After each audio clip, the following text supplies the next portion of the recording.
हाय दोस्तों, मेरा नाम है अजीत कुमार। आप लोग देख रहे हैं मेरा चैनल अज्जू टेक। दोस्तों, हम लोग पढ़ रहे थे क्लास 10th के मैथ में समांतर श्रेणी। समांतर श्रेणी हमने देख लिया था, यनवा पद कैसे ज्ञात किया जाता है, और उसमें उसके बाद देखा था हमने यन पदों का योग कैसे ज्ञात किया जाता है। ठीक है, हमने एकदम अच्छी तरह से देख लिया है। उसके हमने फार्मूले देखे, उसके बाद हमने क्वेश्चन सॉल्व किए। ठीक है, सब कुछ हमने पूरा प्रश्नावली खत्म कर लिया था।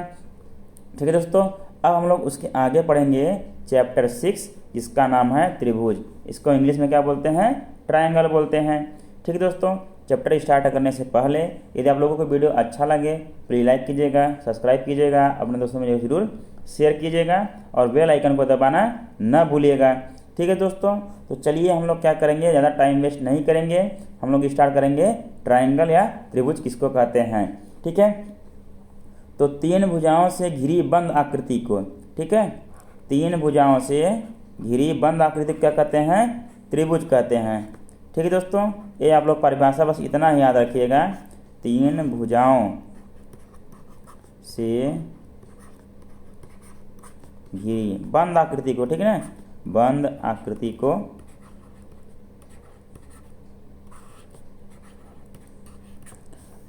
क्या कहते हैं दोस्तों? त्रिभुज कहते हैं या ट्रायंगल कहते हैं।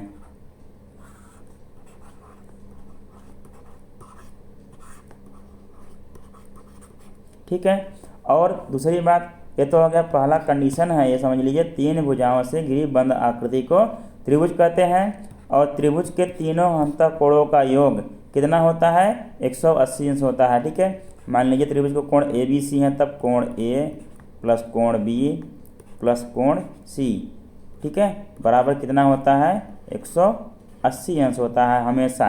ठीक है, त्रिभुज ए हो गया अपना। ठीक है, मान लीजिए त्रिभुज ए हो गया, बी सी हो गया। ठीक है, त्रिभुज, सबसे पहले त्रिभुज की परिभाषा हमने पढ़ ली कि तीन भुजाओं से घिरी बंद आकृति को त्रिभुज कहते हैं। ठीक है, और त्रिभुज के तीनों अंतःकोणों का योग कितना होता है? 180 अंश होता है। मतलब कोण ए, कोण बी और कोण सी, इसको जब जोड़ देंगे पूरा तो कितना हो जाएगा? 180 अंश हो जाएगा। ठीक दोस्तों, हम लोग क्लास 9th में त्रिभुज की सर्वांग समता पढ़े थे। ठीक है, तो उसमें क्या होता है, उसमें शेप और साइज दोनों क्या होता है? समान होता है। ठीक है, मतलब त्रिभुज के सभी भुजाएं क्या होती हैं? समान होती हैं, और उनके संगत कोण भी आपस में क्या होते हैं? समान होते हैं। तब उसको हम लोग बोलते थे सर्वांगसम त्रिभुज बोलते थे। लेकिन दोस्तों, हम लोग क्या करेंगे, हाई स्कूल में पढ़ेंगे, हम लोग क्लास 10th में पढ़ेंगे कि त्रिभुज की समरूपता। ठीक है, समरूपता मतलब उसके समान दिखने वाला हो, ऐसा जरूरी नहीं है कि एकदम बराबर ही हो।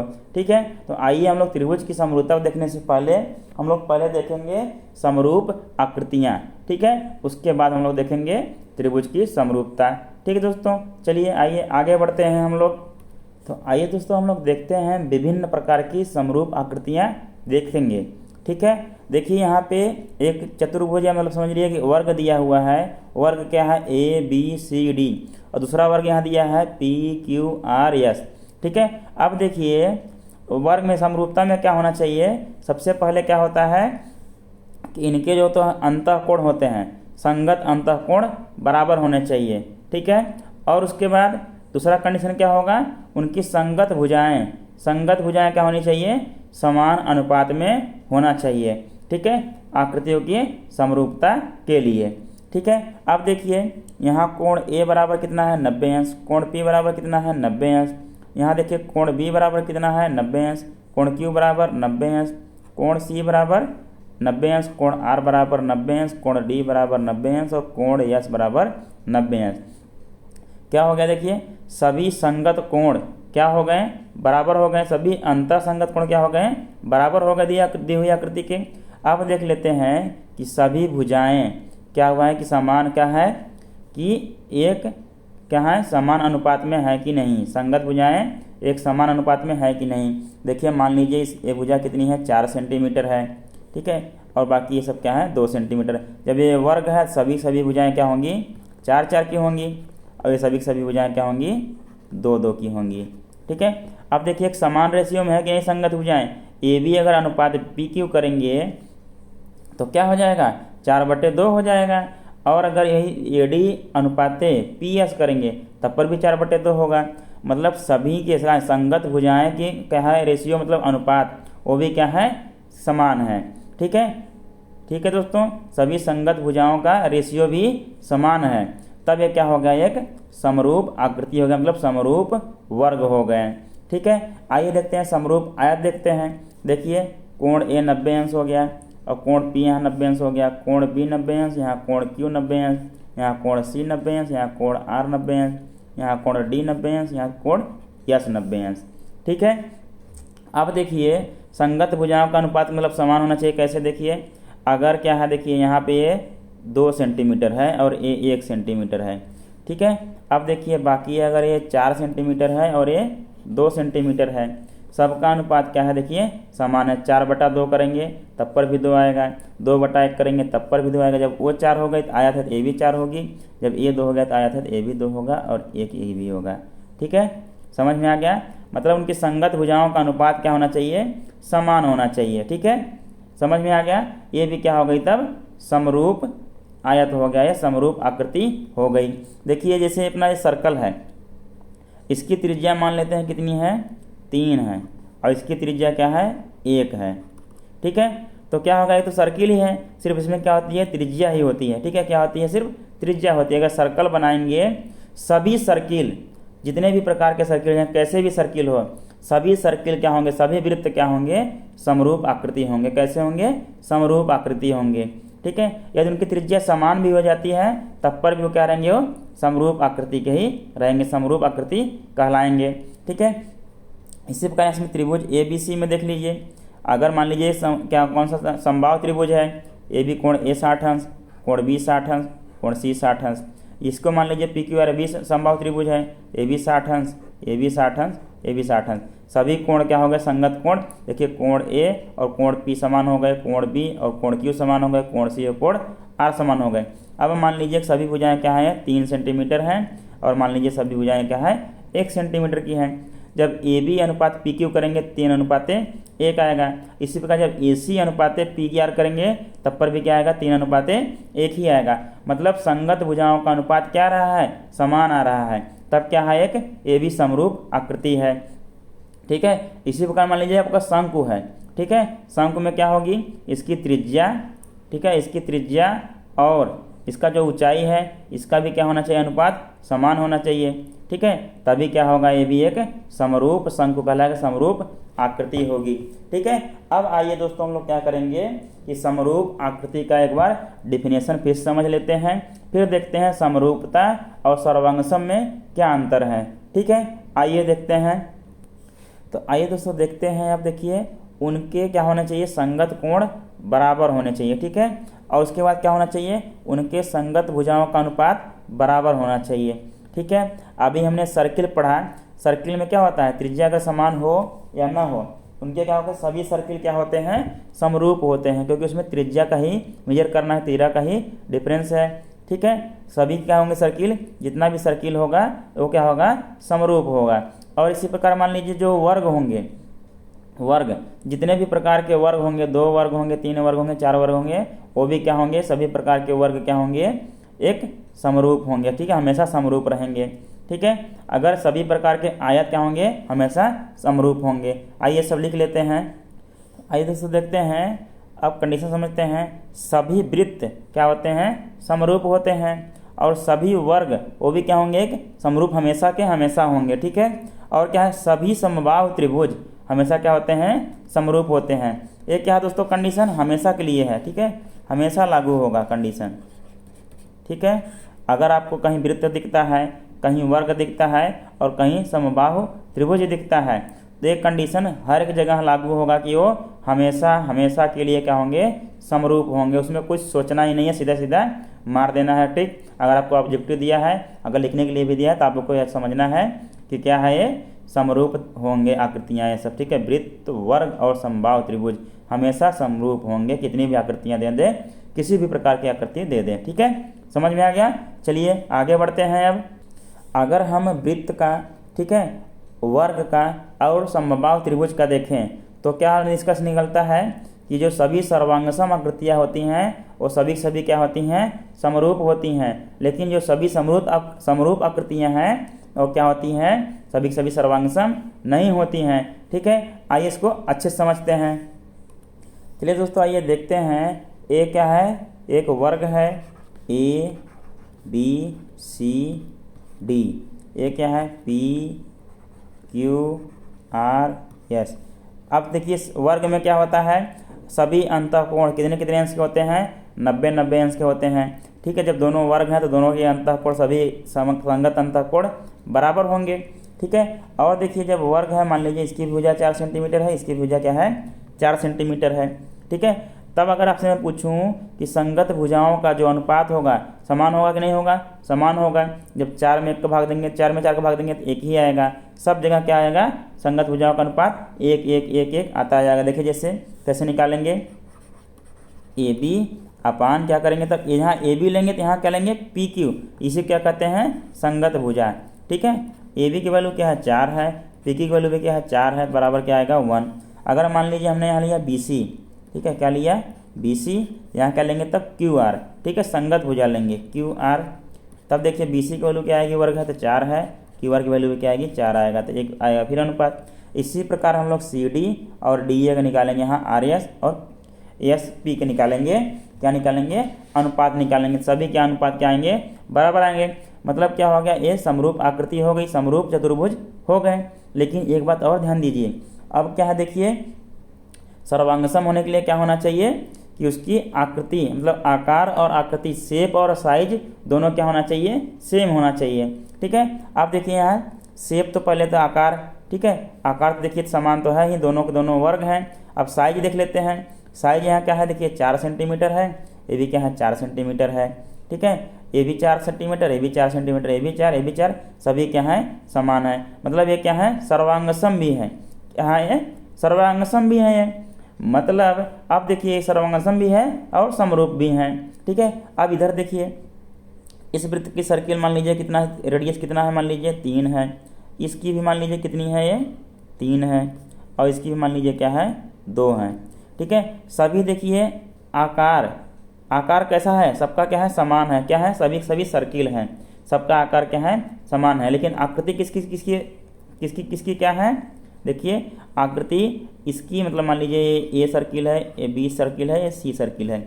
आकृति किसकी बराबर है, ए और बी की बराबर है, लेकिन सी की अलग है। लेकिन सभी क्या है, समरूप हैं। अब जिसकी आकार और आकृति दोनों बराबर हो गई, ये क्या हो गया, सर्वांगसम हो गया। मतलब ए और बी दोनों क्या हो गए, सर्वांगसम हो गए। जैसे यहाँ ए और दोनों क्या हो गए थे, सर्वांगसम हो गए थे। ये क्या है, लेकिन तीनों क्या है, समरूप हैं।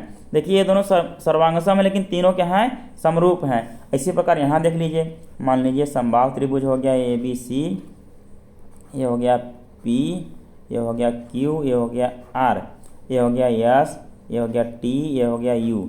ठीक है, अब देखिए मान लीजिए इसकी भुजा क्या है 3 सेंटीमीटर, इसकी भी भुजा 3 सेंटीमीटर, इसकी क्या है 2 सेंटीमीटर। अब देखिए अगर ए भी 3 हो गया तो ए भी 3 हो जाएगा, ए भी 3 हो जाएगा, ए भी 3 हो जाएगा, ए भी 3 हो जाएगा। अभी देखिए जब समबाहु त्रिभुज है तो क्या होंगे, सभी कोण क्या होंगे, 60-60 अंश के होंगे। ठीक है, सभी क्या हैं, 60-60 अंश के कोण होंगे ये सब। मतलब ये भी 60 अंश, ये भी 60 अंश, ठीक है, ये भी 60 अंश, और ये भी 60 अंश, ये भी 60 अंश, ये भी 60 अंश, ये सब क्या रहेंगे, 60 अंश है, 60 अंश रहेंगे। ठीक है दोस्तों, समझ में आ गया। अब देखिए संगत कोण अगर आपसे मैं पूछूं, आप लोग कहेंगे सर संगत कोण क्या है, बराबर है। संगत कोण मतलब ए के बराबर पी होना चाहिए, पी के बराबर एस होना चाहिए। ठीक है, इसे क्या कहते हैं, संगत कोण। ठीक है दोस्तों, चलिए अब देखिए संगत भुजाएं देख लेते हैं। ए बी बराबर है पी क्यू के, लेकिन एस टी के बराबर नहीं है। लेकिन अनुपात सभी क्या होगा, अब समान रहेगा सभी संगत भुजाओं का। ठीक है, देखिए 3/3 करेंगे, इसका करेंगे तो 1 आएगा, फिर यहाँ 3/3 करेंगे तो फिर 1 आएगा, फिर यहाँ 3/3 करेंगे तो इसका भी 1 आएगा। और देखिए इनका अगर कर लेंगे तो 3/2 आएगा, यहाँ भी 3/2 और यहाँ भी 3/2, सभी जगह क्या आएगा, 3/2 आएगा। मतलब संगत भुजाओं का अनुपात सभी का समान है। मतलब तीनों त्रिभुज A B C P Q R S T U, तीनों त्रिभुज क्या हैं, समरूप हैं। लेकिन अब सर्वांगसम की अगर बात करें तो शेप एंड साइज दोनों क्या होना चाहिए, समान होना चाहिए। देखिए इस त्रिभुज की शेप और इस त्रिभुज की शेप समान है। और साइज देख लीजिए 3 centimetre 3 centimetre 3 centimetre 3 centimetre 3 centimetre 3 centimetre, मतलब शेप और साइज समान है। मतलब ये दोनों त्रिभुज क्या हो गए, सर्वांगसम हो गए। लेकिन तीनों त्रिभुज क्या है, समरूप है। देखिए दोस्तों, इससे निष्कर्ष निकल रहा है कि जो भी आकृति क्या होगी, सर्वांगसम होगी, वो आकृति समरूप अवश्य होगा। क्या होगा, अवश्य होगा। लेकिन जो आकृति समरूप है ये जरूरी नहीं है कि वो सर्वांगसम हो ही। ठीक है, सर्वांगसम हो भी सकता है और नहीं भी हो सकता है।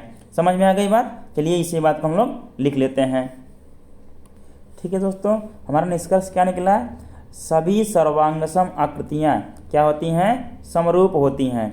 लेकिन या परंतु जो भी कह लीजिए, सभी समरूप आकृतियाँ सर्वांगसम नहीं होती हैं। मतलब कुछ आकृतियाँ आपको ऐसे मिल जाएंगी जिसमें क्या होगा, वो समरूप जो रहेगा वो सर्वांगसम भी हो जाएगा। लेकिन सभी की सभी समरूप आकृतियाँ सर्वांगसम कभी नहीं होंगी। ठीक है, समझ में आएगा दोस्तों।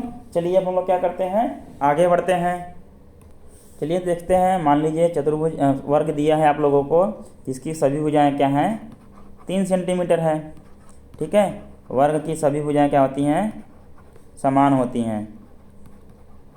और इसका जो वर्ग दिया है, इसकी भुजाएं मान लीजिए 3.5 सेंटीमीटर है सभी की।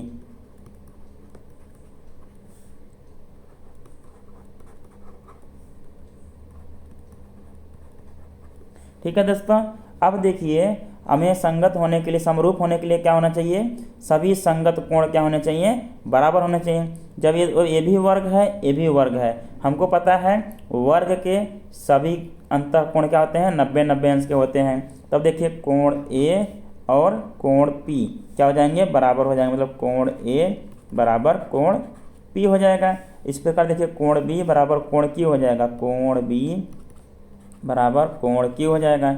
इसी प्रकार कोण सी बराबर कोण आर हो जाएगा। इसी प्रकार देखिए कोण डी बराबर कोण यस हो जाएगा। ठीक है, सभी संगत कोण क्या हो गए, बराबर हो गए। और क्या जरूरी होना चाहिए, सभी संगत भुजाओं का अनुपात भी समान होना चाहिए। आप देखिए ए बी अनुपात पी क्यू कर लेते हैं। देखिए ए बी अनुपात क्या कर लेते हैं, पी क्यू कितना आएगा। देखिए ए बी है 3 सेंटीमीटर और पी क्यू क्या है 3.5 है। इसी प्रकार देखिए बी सी अनुपात क्यू आर कर लेते हैं संगत भुजा। देखिए बी सी हो गया, इसकी संगत भुजा क्या होगी, क्यू आर होगा। क्यू आर इक्वल टू तब क्या हो जाएगा, देखिए बी सी की वैल्यू है 3 और क्यू आर की वैल्यू है 3.5 है। इसी प्रकार देखिए सी डी अनुपात क्या हो जाएगा, सी डी, इसका संगत भुजा कौन सा होगा, आर एस होगा। ठीक है, संगत भुजा आर एस। तो सी डी क्या है 3 सेंटीमीटर, आर एस क्या है 3.5 सेंटीमीटर है। ठीक है, इसी प्रकार अगर आप लोग करेंगे किसका, डी ए अनुपात क्या करेंगे, एस पी। ठीक है, डी ए की वैल्यू क्या है 3 और एस पी की क्या है 3.5 है। अब देखिए दोस्तों यहाँ पर आप लोग मिलान कर लीजिए कि सभी अंतः क्या है, सभी संगत कोण क्या है, बराबर हैं और सभी संगत भुजाओं का अनुपात क्या है, समान है। जैसे 3/3.5 3/3.5 3/3.5 3/3.5। ठीक है, सभी समान हैं। तब क्या हो गया, ये दोनों आकृतियाँ क्या हो गई, समरूप आकृतियाँ। कैसी आकृति हैं, समरूप आकृति हैं। अब आइए देखते हैं, इन लोगों को देख लेते हैं अब। ठीक है दोस्तों, ये दोनों क्या हो गई, समरूप हो गई। अब मान लीजिए क्या है कि ए बी सी डी, इसकी सभी भुजाएं क्या है, मान लीजिए 3 सेंटीमीटर है। ठीक है, ये भी क्या है 3 सेंटीमीटर है। और जो एक त्रिभुज दिया हुआ है, मान लीजिए एक चतुर्भुज जो दिया हुआ है, इसके भी मान लीजिए कितने हैं, सभी के सभी क्या है, मान लीजिए 3 सेंटीमीटर है। क्या है, 3 सेंटीमीटर ही मान लीजिए। ठीक है, अलग मत मानिए, 3 सेंटीमीटर ही मान लीजिए। ठीक है दोस्तों, अगर इसका भी नाम दे दीजिए पी क्यू आर एस। ठीक है, इसका नाम आर ऊपर दे देते हैं। चलिए दोस्तों आप देखते हैं। अब देखिए अगर हम सभी भुजाओं, संगत भुजाओं का अनुपात निकालें, ए बी अनुपात मान लीजिए पी क्यू करें तो क्या होगा, 3/3 होगा।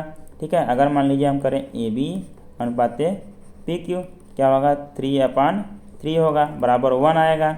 इसी प्रकार मान लीजिए ए बी तो हो गया।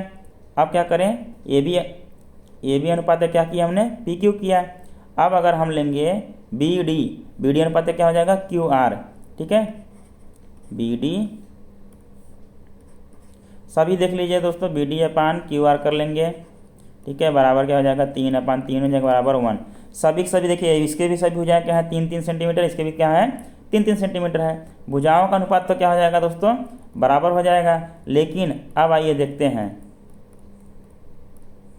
देखिए कोण ए, कोण बी, कोण सी, कोण डी सभी क्या है 90-90 अंश के कोण हैं, ठीक है। अब देखिए 90-90 4 ही कोण है, ठीक है, हम ढेर सारा 90 बोल गए हैं, उतना मत लिख लीजिएगा, ठीक है। चलिए अब देखते हैं यहाँ कोण पी, कोण क्यू, कोण आर और कोण एस क्या 90-90 अंश के हैं? नहीं है।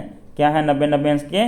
नहीं है। तो यहाँ लिखेंगे कोण ए इज नॉट इक्वल टू कोण किसके? कोण पी के, ठीक है। और कोण बी, आइए चलिए यहाँ यस लिख लीजिए, कोण B is not equal to कोण यस के, ठीक है।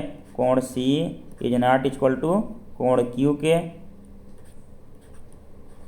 कोण क्यू के, और कोण D is not equal to कोण आर के, ठीक है। कोई भी कोण किसी के बराबर नहीं है, इसलिए सिर्फ एक ही रूल फॉलो हुआ, एक ही कंडीशन फॉलो हुआ आपका कि कौन सा, कि सभी संगत भुजाओं का अनुपात समान होना चाहिए, ये वाला फॉलो हो गया।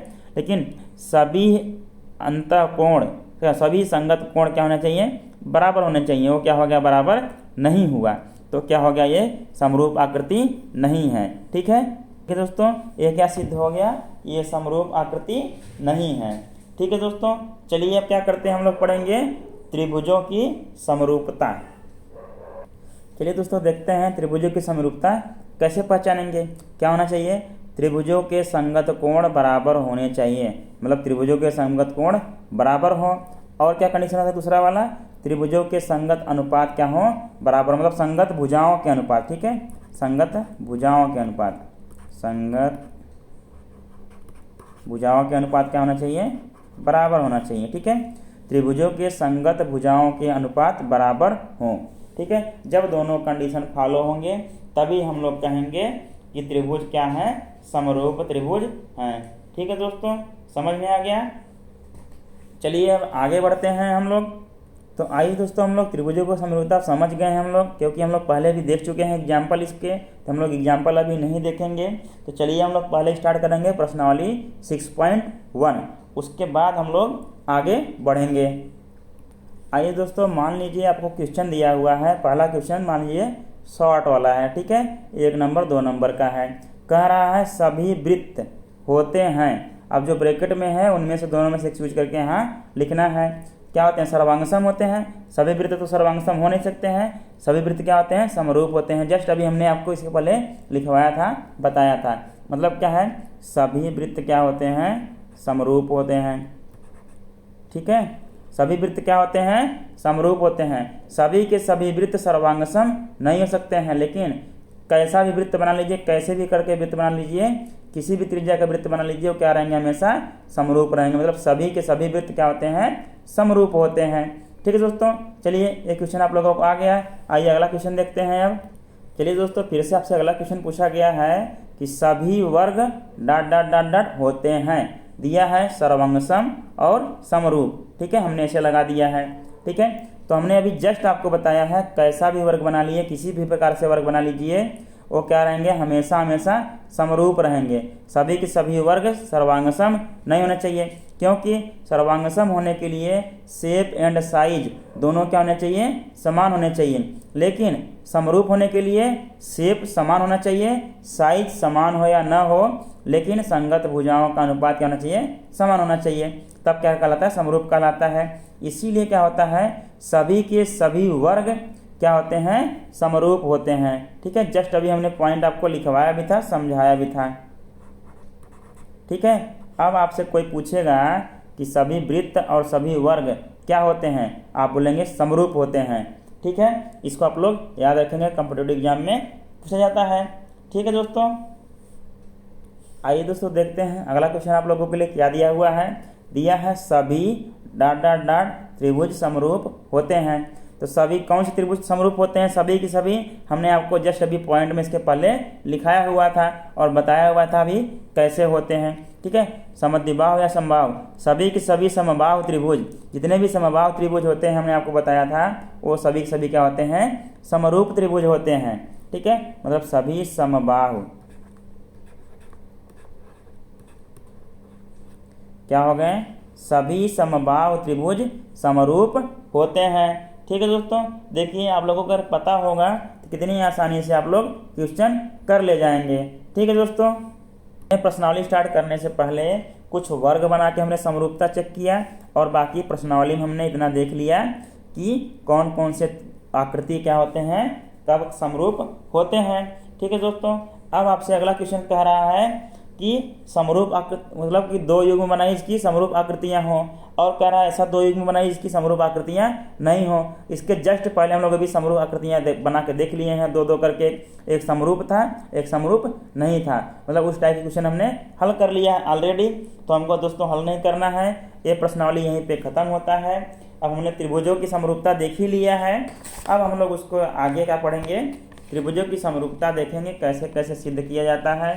आप लोगों से इसमें क्वेश्चन किया जाएगा, अगर समरूप त्रिभुज दे के आपको अन्य भुजाएं पूछे जाएंगे क्वेश्चन देखिए, ठीक है। वो सब क्या करेंगे हम लोग अब अगले लेक्चर में देखेंगे, ठीक है। अच्छे से पढ़ेंगे। हमारा क्या था, अभी बेस था, ठीक है। हमने अभी अपना बेस तैयार किया है। अब जब हमारा बेस तैयार हो गया है तब क्या करेंगे, हम बढ़िया से आगे पढ़ेंगे। तो ठीक है दोस्तों, आज के लिए इतना ही, धन्यवाद। यदि आज आप लोगों को ये वीडियो अच्छा लगेगा प्लीज़ लाइक कीजिएगा, सब्सक्राइब कीजिएगा, अपने दोस्तों में जरूर शेयर कीजिएगा और बेल आइकन को दबाना न भूलिएगा। और एक बात, हमने यूपीपी का क्लास स्टार्ट कर दिया है दोस्तों। आपके आसपास पड़ोस में जो भी भैया बहन भाभी चाचा चाची बुआ फूफा जो लोग भी हों उनसे आप लोग बोल दीजिएगा क्लास स्टार्ट हो गई है मैथ की, आप लोग मैथ का वीडियो देख सकते हैं, ठीक है। ठीक है दोस्तों, धन्यवाद, शब्बा खैर, गुड नाइट।